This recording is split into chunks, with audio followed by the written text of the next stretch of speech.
episode 124, Joel Fleischman Happy Hour podcast. We have Joel's and Joel's. I guess it could be the Joel's podcast. Joel and Jules. 123 or 124. Cheers, Jules. I'm drinking the handcrafted happiness of the Ditches Lakefront Brewery's Hazy Rabbit India Pale Ale. Not an India Pale Ale guy, but here we go. Cheers. New. And I'm going with good old-fashioned water. Hoppy and bitter as ever. Yes. Oh. It's an acquired taste. It's okay. Indeed. Jules has got some really good questions prepared for you here. Yeah. Get a chance to see them. Loaded. Coming off of sales training, so we had to do the quarterback development training 3 days in a row, 120 quarterbacks, and after that, I am wiped. I believe it. Here we go. You got me at a vulnerable spot. Let's go. Might be a feisty one. I picked some topics that are really a lot of our focus for this year. Or I'll just fall asleep. One or the other. So I thought we'd start with this mantra that we have for this year is getting comfortable with being uncomfortable. And I think people, get a little uneasy about that, right? And how do you distinguish between a healthy maybe discomfort for growth versus unproductive stress, or is there really a way to distinguish? Is it just kind of dual spectrum of emotions? Probably per individual, but also how you handle it coming in. Yeah, I think it's only unhealthy if it's toxic. Yeah. And there are times where you're overwhelmed and you need to sort. But even looking back at the times I was overwhelmed, it was usually my fault of taking too many things on. So it's still saying no to things, but it is diving into the uncomfortable pool.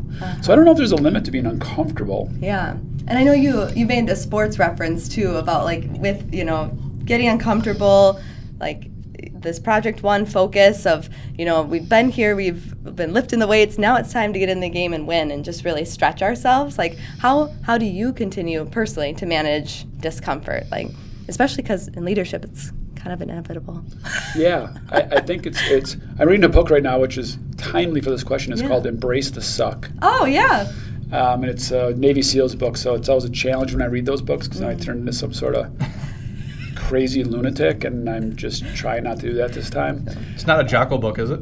No, it's the guy who actually he was in the Navy SEAL team with Goggins. I cannot think of his name though. But how do I embrace myself or challenge myself with it?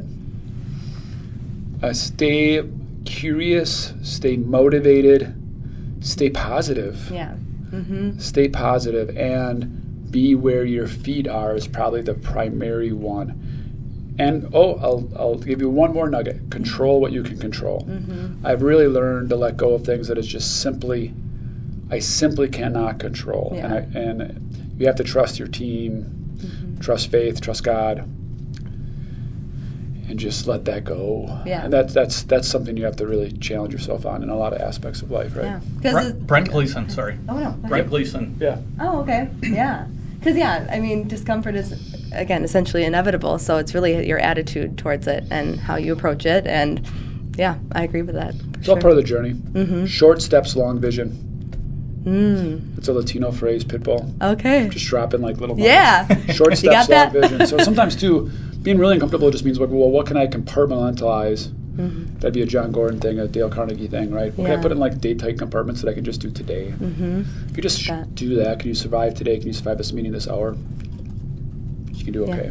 Hard to do. It is. For yeah. sure. What would you suggest for somebody Also, don't care so much. Just don't care so darn much. Yeah. It's not that big a deal. It is. Whatever it is.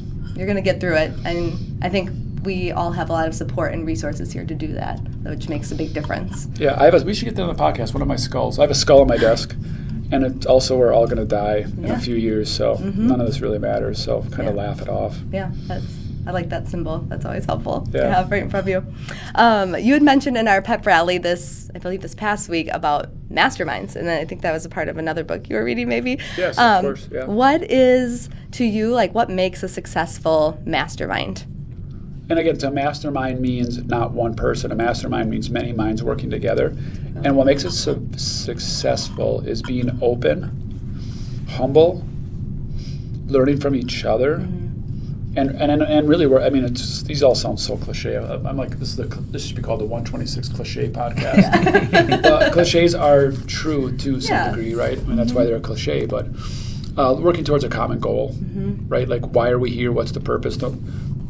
Setting a laser vision and focus of where we're going and what we're doing, and then finding the right people with a common goal, and then just listening, respecting, trusting, seeing, hearing every person there of who they are as a human and what they bring individually to the table is pretty cool. Yeah. And maybe here at Drexel or outside, like if you could be a part of any mastermind, whether like globally, locally, industry or not industry specific, like who would you put yourself in a room with? I love this. I love what we're doing right now. But people-wise, I mean, what's going on with this Elon Dodge thing? Two things. I can't believe how I'm a little stunned. I shouldn't be surprised at this point. It reminds me of COVID, how COVID, in my soul, never thought it would end up being political. I did not understand political lines when we were dealing with this. Like, let's deal in reality. And I feel with the Doge and Trump and Elon, cutting government waste and fraud sounds wildly fun. I can't believe there's one person in America that doesn't think we just have this. I mean, it's been a laughing stock my entire lifetime, right? Of what happens at the government level in so many ways. I'm surprised it got political. That would be a fun group right now, I think, to probably be with. There's so many smart people in so many different ways. That's a tough question. Yeah. I think people that are curious and fun. I like people that have a spiritual mindset, obviously. Most people know that. Yeah. That always seems to bring some sort of passion out and joy out and happiness out. Yeah, well, it's good. Let's stay on the curious topic. I know you said this recently, too, of like curiosity, like that is the trait that we want here, and that's something that's very underrated. Like how, outside of maybe just continuing to read books and such, like how have you stayed curious, and how can someone really foster that? Being willing to like never be too obsessed with your idea. Never. This is going to sound horrible. Another cliche that maybe my dad just made up, and this comes across really horrible. It's funny. It's not funny, but it's also true. Never. My dad says it a lot. Never be too pregnant to abort. Never be attached so much to that idea that you just can't let it go. And that does happen. Specifically, I also think it happens to us in real estate. Yeah. I've bought a lot of real estate. At some point in real estate, it doesn't matter. You're buying the house. Right. You're just buying the house. Material purchases maybe in general, right? Sure. At some point, you have it up on Amazon. At some point, you're looking at the car and you're like, we're buying it. Right? Looking at a puppy. There's certain things in life, right, where you're just like, coming home. If you think about it, right, you're just like... You're almost like, you probably go the other way, trying to talk yourself out of it, but you're already so far in, like you're not going to do it, right? Yeah, right, like, no, you're like, okay, I just found 27 reasons I shouldn't buy this land, house, car, puppy, and you probably shouldn't. And you're just so vested in it, you can't get out. Never get so vested in something. Yeah. Especially your own personal ideas. That's good. That helps a lot, because that keeps you curious to like, I think I know, but maybe if I ask 3 more questions, I know something different. Yeah, I like that. Let's go back to kind of like team dynamic, back to like masterminds and stuff. You had spoke to the fact that we aren't a family here, but we are a high-functioning team. And I would love for you to elaborate on that and kind of like what's the advantage of that approach versus the side? Because I think some team members do think of us like family. Yes, and I think that's a scary, scary slope, and I think a lot of people have worked for family businesses and value that culture. I actually will call out Zern's Building Products, which is a direct competitor of ours. They do a fantastic job. Shout out to them. And they would really, I mean, if you look at their website and what they do and who they are, I believe there's over 20 Zerns that work there in a team of 300 or 400. So that's quite a few. Mostly all in leadership levels. And they don't really, I mean, I'm not there, but from the outside looking in, they don't really ever get rid of anybody. Everyone's kind of protected once they start there. That to me is a family-run business, and that's super cool, right? And that's fine, right? We bought a company once, and multiple generations of people were still getting stockholder checks. I won't mention any names. Family-run business. Yeah. No one's ever leaving here. We're good. I think that I don't like running a business that way. I think I go back, and I believe I said it at a different podcast, and I think that Saban that said that average people don't want to work with great people don't want to work with average people. I think we explored that before, which just simply means, right?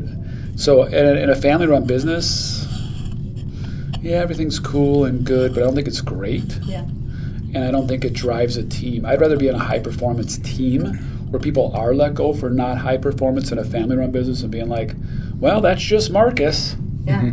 Good old Marcus. Right? And you're like, well, Marcus sucks. Well, we talked to him, and he has some good days and bad days, and it is what it is. And I just don't think your growth and your high performance comes from a family-run business as much as it does. And God bless any family-run business, because those are usually run with love, and I appreciate that too. For sure. You know, it's they have success too. Stearns has great success. You know, it's a scary part with some of those, because I feel like I've worked at some of those before, is that you have the example, right? Myself, they're not really good, but he's been here for so long. Let's just move him to a different department, thinking like something's going to change. 100%. But now that person's bringing down people in that department now, and you just like move the cancer from one area to another. Or certain ceilings you hit. Yeah. Jules just got here, and she's like, well, Caitlin's, in HPT department, right? Caitlin's Joel's favorite, and Jake is her brother-in-law, and Betsy's been here 10 years. I'm just gonna have to wait this out for 27 years. Right. Mm-hmm. So a little bit of that too. But I think there is a lot of job shuffling sometimes, or job protection, or honestly, all Marcus needs is a right-hand person. I think there's a lot of overstaffing. Sure. Job Which jumping. we've done that in the past, right? Where Steve Jobs. I'm just dropping so many things right now, but this is like the nugget cliche podcast for sure. His one of the sayings I like best that he's ever said was, "Never add labor to fix a problem to add labor." And so often if you have an average person, Uncle Freddie, Joe Bob. Yeah. Well, Freddie does a good job, but he's just buried opening the mail. Fred could really use another person. And I go, Fred always comes in late and leaves early, and works about 20 hours a week. And when I walk by his desk, he's on Facebook. Yeah, but if he just had another person, right? So, oh man, I'll fix it. Yeah, that's a good example. Hard to really change and grow too, because you got to bring everybody along with change and growth. When you got a bunch of family members, or you run it like a family, it's hard to bring everybody along. Yeah, and hold everyone accountable. Yeah, impossible. It's just hollow, right? For sure. Yeah. Cool. Let's stick on kind of team yet and recruiting. Recruiting is a big focus for us right now, and really finding the right people. I know you've hired and recruited and fired. What outside of like tactical, traits, like what are those soft skills? What are some other traits that you are looking for to really build this high performing team? Yeah, I mean, just for perspective, I've thought about it quite a bit. I believe I've fired over 500 people.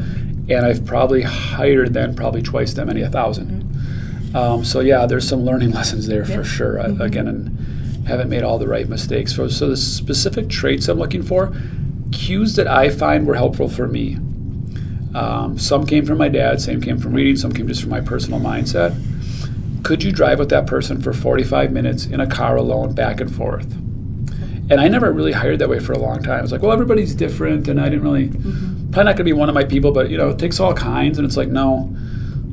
Even with 800 people, you need people that you can get along with. Yeah. Like, we're going to do this for 30 years. Let's have fun. Yeah. I don't want to be like, oh, gosh, I got to drive up to Oshkosh with Jules tomorrow. Yeah. Like, I'll just tell her I got to stop at a store on the way back, right? Yeah.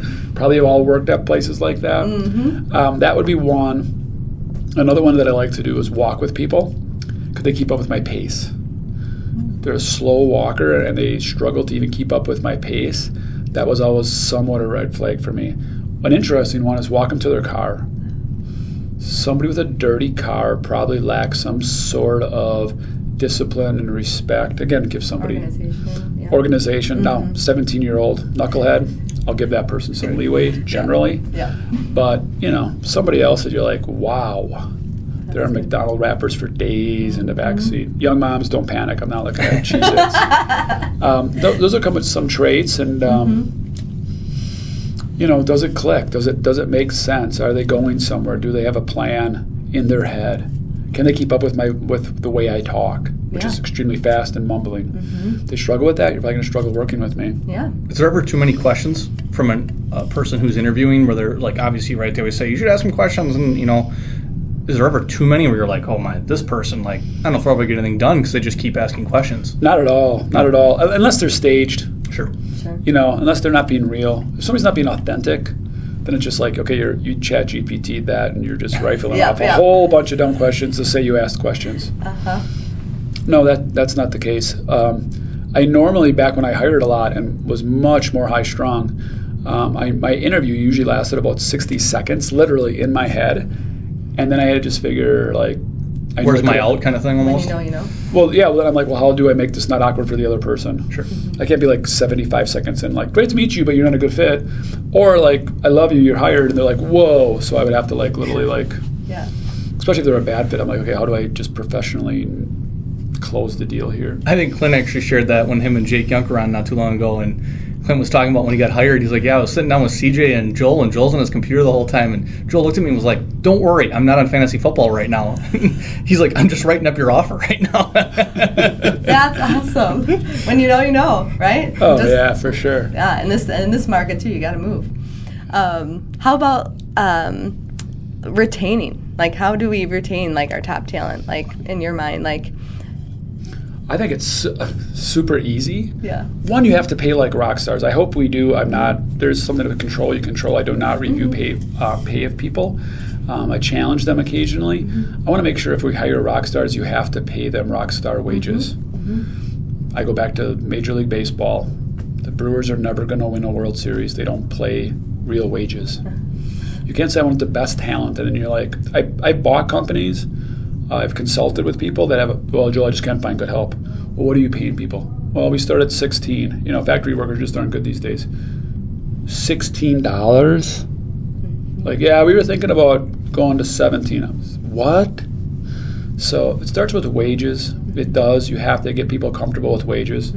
That's a real thing. And then with inflation, you got to pay people decent. And then to me, it is, are they happy? Right? Are they happy working here? I think we've lost some good people sometimes. I think everybody needs a friend at work too. And sometimes they fit us culturally, and I think they were seen, trusted, respected, and heard, which is a huge one. And core values aligned. And you know what? They just didn't have anybody to hang out with. And I think that happens sometimes. So trying to find somebody that they align with, I think that's a big deal. That's a little one, but kind of a big deal. Is. Well, and we've been speaking a lot to vision and our goals for this year. Like, how do you get the team aligned with the vision for Drexel? Like, I feel like, with this mantra that you've given us with Project One, like, that helps us all kind of come together in this focus. But how else do you really help people really align with that? Continual, nonstop communication and giving your leaders the voice that they have to do the same. In development days, I do hit about 500 people every month to talk to them monthly. Sadly, if you're listening, 300 people I don't hit every month. But you just can't quit talking about it. Mission, culture, change, vision, talking to them. This podcast. Yeah. Jules Buzz, Paylocity. Yeah. What you ignore is important. What you ignore is what you allow, which is what you promote. Marcus is a hoopster, right? Hey, we had 22 turnovers. Well, I don't want to be too hard on the kids. They know what. You're allowing it. I call it dirty corners. When a leader walks by a dirty corner in the company and doesn't say anything, well, I want to be nice, and I'm sure they're going to get to it someday, and you're allowing it. You're tolerating it, right? We've had some nice leaders that we've had to let go or change roles. Extremely nice humans, one of the nicest people I've ever met. Some of the nicest people I've ever met. We had to let them go because they wouldn't do the accountability thing. So it's part of the vision is setting the accountability too of and also setting the vision is not now. I think this is the company's top priority, not what the vision we have. So it doesn't align. Yeah, and I always repeat that what you said too about teaching and learning without repeating, like a silent chaos. So just repeating it over and over, like you said, is so helpful because again, then we all can adopt it and hopefully speak it back. It takes 7 times usually to retain something. Maybe 77 times, right? However you want to say that. Yeah. So it's the constant, have patience with a vision, have patience in training. Retention comes much differently for everybody. Some people are going to learn a lot on this podcast. Some people will retain nothing. Some people do it reading. Some people do it visually. So visual signage in your stores. Yes. Listening, writing, learning, real life examples. Everyone learns differently. Yeah.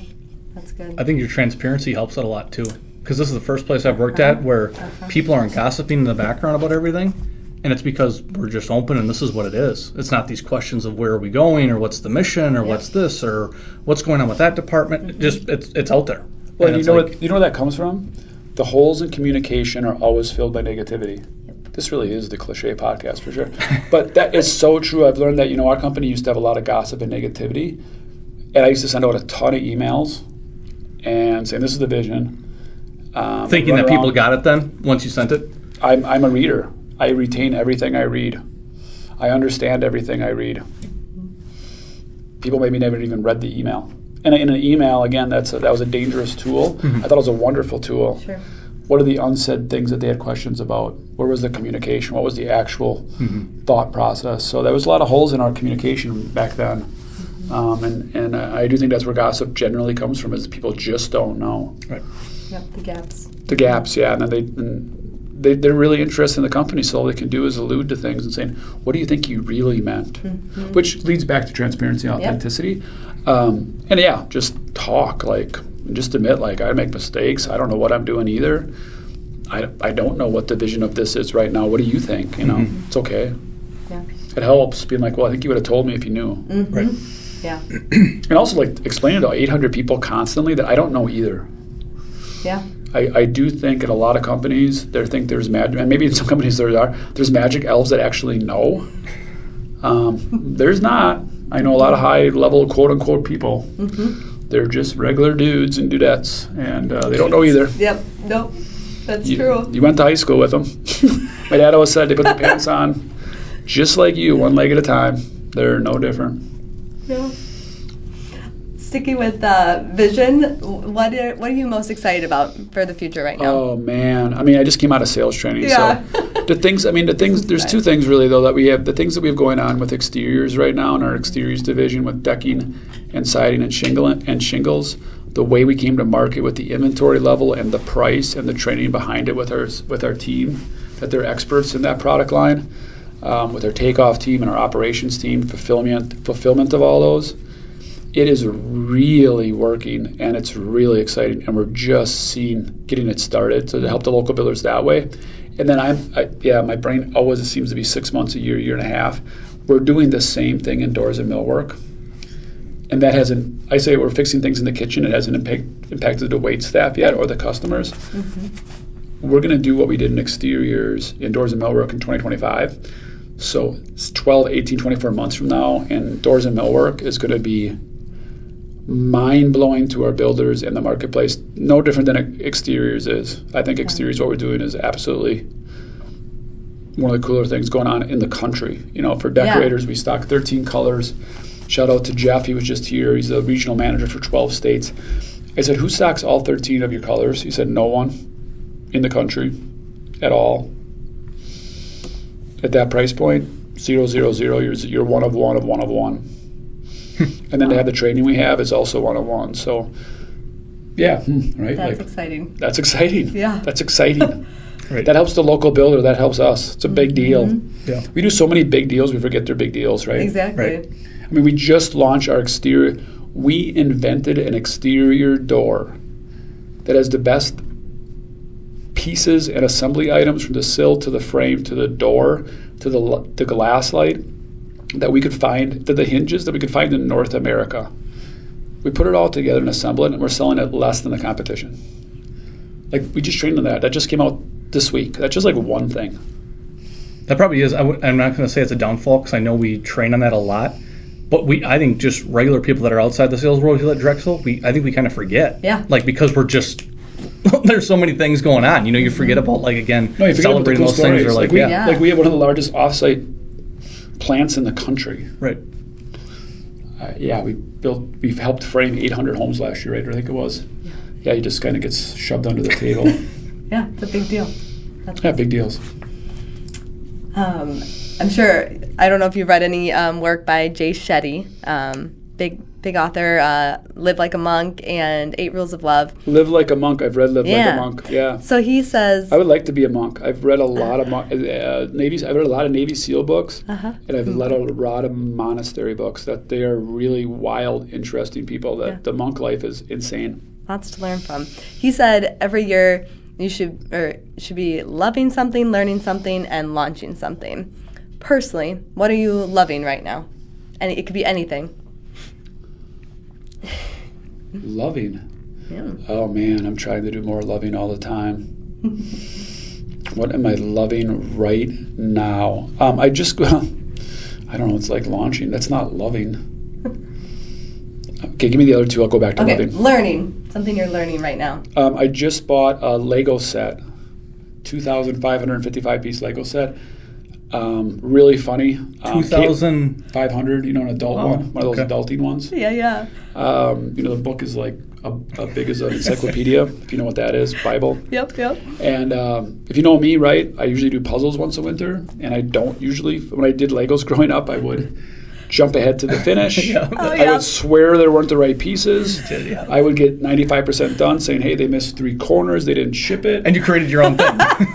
No, then I would go back, I got to go back and start over. And then I would either give up or create my own thing or something horribly in between. So this will be a really good discipline challenge. Yeah. So learning that right now, looking forward to disciplining myself to go through step by step and seeing if I can do it. My 6-year-old is like big into Legos, and it's so cool to see him do every step. And he also has been watching Brickmaster too, so that's really fun. I love it. And I saw Caitlin's creation too. Well, and Caitlin Stahl, don't forget, has a 3D art degree. Yeah. So no human on the planet is probably more into 3D art / Legos than Caitlin. Yep, yeah, exactly. she geeks out. Sarah Kane too, I know. Shout out to her if she ever listens to the pod.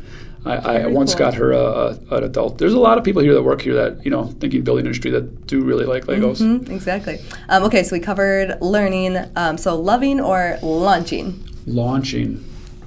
Getting involved in Jackson, the products we're launching here. Mm-hmm. Personally, we're doing the ERP system, which I'm not that involved with. So personally launching, yeah, for sure. Mm-hmm. For sure. Loving, again, I'm trying not to be Cliché. We asked some of the P&T team members, and Jake was like, Gemini, loving Gemini right now. He's all about it, testing it with all the things, all the AI features. I feel like I'm in between my loving mode. Yeah. So I'm in between my peoples. Yeah. I love the sunshine. I love sunshine. Yes. I love sunshine. We got some more of it this week. That's what it is. Yes. I'm loving sunshine a lot. How about the fishing team? Yeah. Started the Kewaskum fishing team. Our last thing's coming up on Saturday. And that's been I don't think that's loving, that's been very rewarding, as much as we give. So, that. And we do lunch in the park in Milwaukee on 13th Street. It's our 3rd month of that. And the Miracle on Marquette, we call that. So getting some street disciples from Milwaukee into there, and some gentlemen that want to do intentional living in a house down in Marquette. So that's been very rewarding too. I'm not sure I'm loving it, but they're all very rewarding. All rewarding, for sure. I love hoops. I do love hoops. I do love you. Not NBA. I love youth hoops. Haven't gotten to college yet, but tis the season, as Marcus knows, of March Madness. So I'm always somewhat drawn to hoops. Mm-hmm. So my son's a freshman. He plays hoops. My other 2 kids did, but I'm loving on hoops a little bit right now. Mm-hmm. Yeah, we're going to the Badger game on Saturday. I'm looking forward to it. That's cool. Have you thought about who's going to be in your Final Four, or do you fill out the brackets? I will, and I'm horrible at it. And just flip a coin. I don't really watch that much college basketball. I don't sit and watch it. A little bit more into high school in the last 10 years, being a youth coach. Mm-hmm. But it's really frustrating. I try not even to fill out a bracket because I watch the games, and some team, UTEP, will beat Georgia, and I'll be like, yeah, UTEP's way better. I didn't know. I just picked Georgia because it's Georgia. Yep. But I'm like, if I would have known this guy, they run a 1-3-1. I had no idea. Whatever it is. I'm just gonna ask my toddler to pick which mascot. Yeah. And hope for the best. For sure. We got some games down here at the 5 serve. So hopefully there's a good bracket there, and I hope obviously our local teams do well. So yeah, for sure. Go Marquette. Go Badgers. I do not have a favorite either. That's kind of an interesting thing. Yeah. They're both doing do you guys pretty well right now. Do you guys have a favorite? I don't. I think I lean a little bit more to Marquette. I don't know. I just love the culture that they've created with Shaka there, and like the energy generating behaviors, like just the clapping, the smacking the floor, like it's just so you can just feel it. Watching at home. I'm a hardcore Shaka guy. Like again, like I'm just talking like over my life. Mm-hmm. I don't know if I've strongly picked, but yes, if I have to buy a hat, like let's do it that way. There you go. I'm always going to buy a Marquette hat. I'm a little stronger Warriors guy. Mm-hmm. I've always appreciated their culture a little bit more, their focus a little bit more. Than probably the Wisconsin side for sure. So and Shaka seems like a good dude. And shout out to Joe Chapman, who I've known for a very long time when he came back from international and has trained a lot of our kids here in Kewaskum. So good dude, consider him a friend. So shout out to Joe too. So I got some Marquette roots building, I guess. I don't really have any really roots at Wisconsin. Very, very loose roots. Yes. I don't. For sure. You spoke to your reading Embrace the Suck. Is there anything else that you've been reading recently or consuming that we should be reading? Yeah, whatever you're drawn to, for sure. Yeah, it's very personal, isn't it? Yeah, I mean, right now, I usually juggle about 4 or 5 books. Impressive. No, it's not impressive because I can't remember the names of them. Okay. If I'm jumping 4 or 5 books, that usually means none of them are really good. You're not in it, right? yeah. I'll usually go back and finish them all. Mm-hmm. Recent books that I finished that I really enjoyed. I should bring my Kindle next time. Oh, good idea. And go through those books because I can never remember on the spot because as you're juggling them. And on a Kindle, you don't have the power of that front cover. So you're just in it. I will give all my 2 oldest kids and my wife Pam all read Beneath the Scarlet Sky. Oh. If you haven't read that book yet, it's a true story about World War II. Okay. A guy's name's Pino, and that is one of the best. It's based on a true story, so I'll call it reality fiction. That's a good book. If you just want like a good winter read, that's a good one. Where do you put that up to Unbroken? Unbroken's still number 1, top 5. Okay. It's a good read. It'll drive you nuts, which means it's good. Yeah. Broken is like I remember my kids reading it, and I'd be like, "Oh, where's Pino at?" They'd tell me, I'd be like, "Oh, breaking my heart," or like, "Oh, Pino," like I'm like running with them. I think maybe I haven't told that story. Like when I read those kind of books, I got to be careful. I was shout out to Tom and Sally Cole. I was with another couple and my wife Pam at All Inclusive, right? And all day on the beach, I'm just reading. It's me and Pino on the beach. Like it's just me and Pino. Right? I love that. You love that, but they didn't. Right? Joel, when are you going to have a beer with us? Joel, are you involved in this conversation? Right? They're just like trying to have vacation. I'm like, I'm just into this right now. Yeah. Right. And I vividly remember it. And I do that, right? Yeah. I'm like, obviously I'm extremely talkative, and I was a little quiet at dinner one night, and they're like, "Joel, why are you being so quiet? Around All Inclusive, whatever." And I'm like, I just got to get back. I don't know. It's Pino. I don't know if Pino's okay right now. That's where he was. And then I would go like on a 3-minute rant about the book as they're all like, "Oh my Lord, we just let me tell you what's one. happening right now." And they're like, "This guy's nuts." So I don't know. And as a little bit, I don't even really love watching movies. It's like I don't know if everyone does, but my heart kind of works so hard on them that I feel like I'm there, and they really bother me. So I tend to not watch movies because and the good ones I get really wrapped up in it. Sure. To the point that it'll like personally impact me. Yeah. How many books do you have in your Kindle? Like, I mean, is it everything you've read for a long time? Yeah, they save them all. It's a library. I think that would be a good, like maybe the next edition, we just go through like your Kindle and you just talk about even like key points or key things that came out of the Blinkist version from Joel. For sure. Exactly. Yeah. I read some good books on the 12 Disciples recently. They were kind of interesting, but just about all the apostles were. Okay, I need to bring the Kindle, and I can't remember the names of some of these books that I've read. So good. All right, should I wrap it up with a Would You Rather? We've done a little this and that, but I thought I'd do a little Would You Rather home edition. Let's do it, Jules. Okay. Live in a mansion or live in a penthouse? What's the difference? Is a penthouse like it just, I guess one... I'm gonna go C. Oh, my dream is to live in a little cottage. Yeah. On the lake, 4 or 5 rooms. Okay.